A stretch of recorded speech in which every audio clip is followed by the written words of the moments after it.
ஸ்ரீ நடேச சகஸ்ரநாமம் தினம் ஒரு நாமாவளி. ஓம் ஸ்ரீ மகேஸ்வராய நமஹ.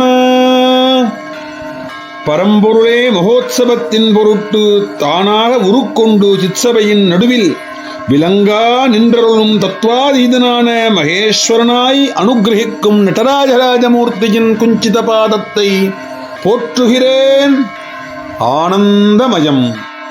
இது காலம் தினம் ஒரு நாமாவளியை அகமகிழ்ந்து கேட்டதோடு நம்மையும் வழிநடத்தி ஊக்கமளித்து தொய்வில்லா நிலையில் தினம் பதிவிடுவதற்கு உத்வேகமாயிருந்து வந்த தங்களுக்கும் எமது நண்பர்கள், உறவினர்கள், சிஷ்யர்கள் மற்றும் ரசிகப் பெருமக்கள் அனைவருக்கும் எனது மனமார நன்றிகளை மகிழ்ச்சியுடன் உரித்தாக்குவதோடு என்னையும் இப்பணி செய்ய பணித்தானே என்றவாறு இப்பெரும் பாக்கியத்தால் நமக்களித்த புகழ்களை எல்லாம் வல்ல சிவகாமசுந்தரி சமேத ஆனந்த நடராஜராஜமூர்த்தியின் குஞ்சித பாதத்திற்கும் எனையாலம் அன்னை ஸ்ரீ ஸ்ரீ பாலா மகாத்ரிபுர சுந்தரி திவ்ய சரணத்திற்கும் நாயேனை பல்லக்கில் ஏற்றி அமர்த்திருக்கும் குருமார்களின் பொன்னார் திருவடிகளுக்கும் சமர்ப்பிக்கிறோம். ஆனந்தமயம்.